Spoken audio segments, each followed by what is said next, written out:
Je voudrais plutôt, puisque c'est ce qui est marqué sur l'ordre du jour, expliquer la raison pour laquelle je soutiens la candidature de Didier depuis mars.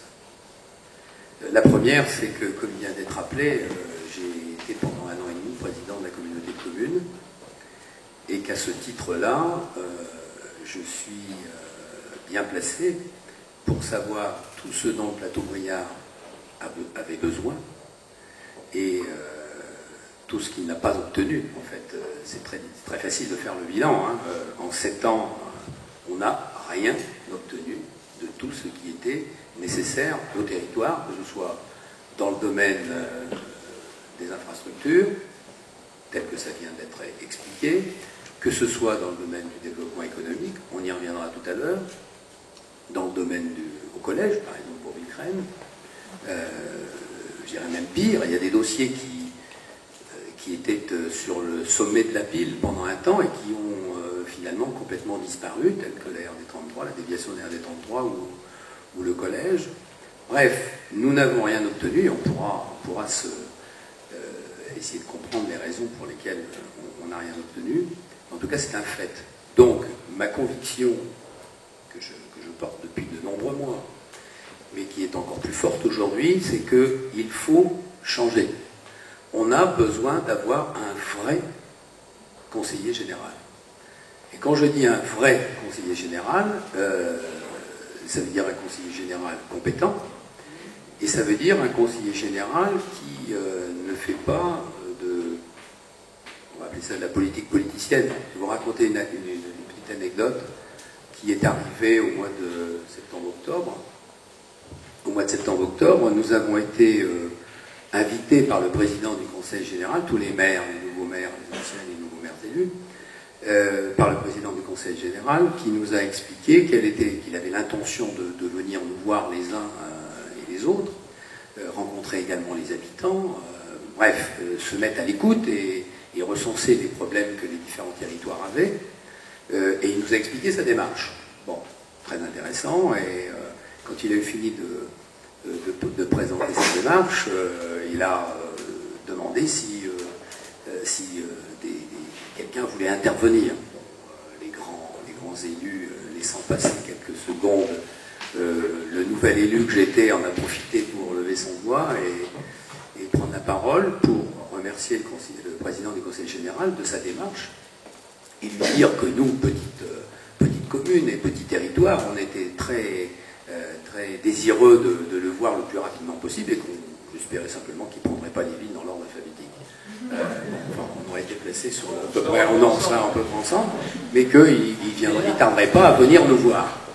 Bon, bref, vous voyez, c'était une remarque tout à fait, je dirais, polie, et en tout cas qui marquait notre satisfaction quant à cette démarche.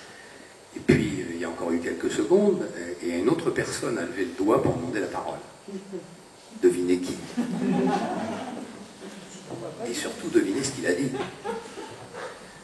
Il a dit, Monsieur le Président, tout ça c'est du pipeau, vous n'avez rien dans les poches, vous voulez vous faire mousser, tout ça, ça ne sert à rien, etc.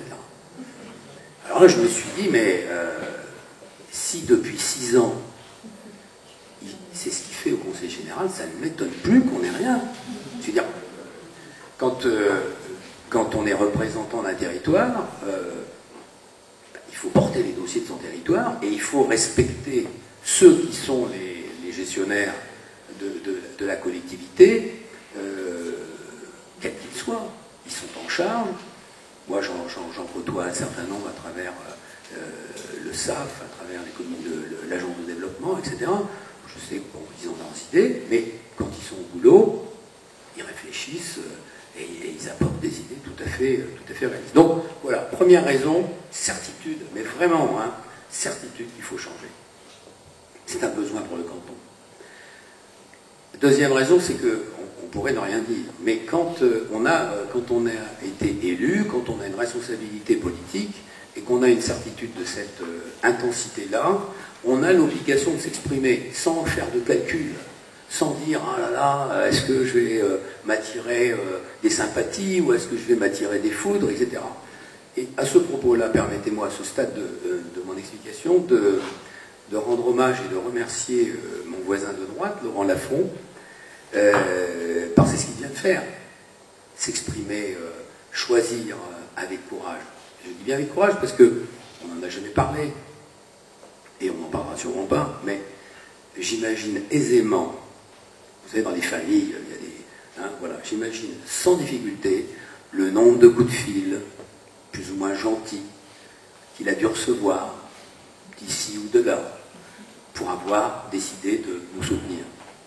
Donc de ça, je lui dis vraiment, je lui tire un grand coup de chapeau. Et puis, troisième raison, elle tient, je dirais, à l'homme, Didier. Hein. Il y a 2 ans, il y avait une conférence sur l'avenir du plateau Briard, qui se tenait aux chênes de Membray à Marolles. Hein. Et j'ai vu arriver ce grand monsieur et son épouse.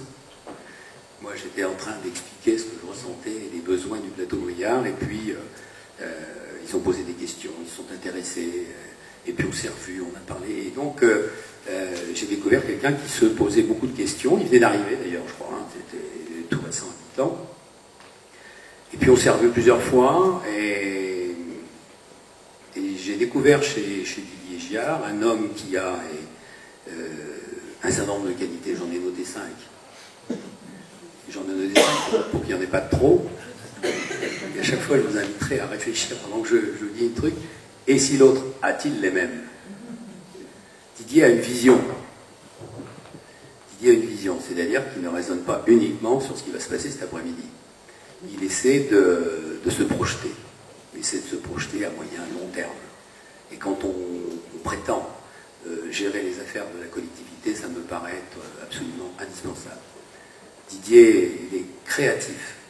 Vous avez, de toute façon, on le voit dans ses présentations, on le voit dans ses programmes. Il y a des idées. C'est des idées qui sortent du carré, généralement. Inhabituelles. Et c'est pas en étant dans le sillon traditionnel que l'on fait avancer les choses. Didier est travailleur. Voilà, posez-vous la question. Hein. Merci.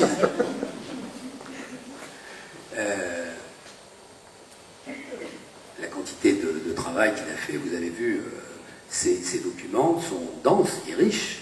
Hein. C'est plein de propositions, c'est plein d'idées. Il y a énormément de boulot là-dessus. Je crois que vous n'avez aucune difficulté à l'imaginer. Il a le sens du but, c'est-à-dire que tout ça, ça n'est pas uniquement de la phraséologie, mais c'est vraiment des choses qui sont atteignables et qu'on a envie d'atteindre. Et puis, dernière qualité, il est diplomate. Là aussi, posons-nous la question. Donc, dès que j'ai eu perçu toutes ces grandes qualités, j'ai bien sûr eu envie qu'il nous rejoigne pour nous aider d'abord à Villecreine, hein, ce qu'il a accepté de faire avec enthousiasme. Et puis après, je me suis dit... Je suis vraiment intimement persuadé qu'on ne fait bien les choses que lorsqu'on se donne vraiment à fond, et que multiplier les responsabilités, bon, c'est pas souhaitable. En tout cas, moi, ce n'était pas dans mes forces, si je puis dire.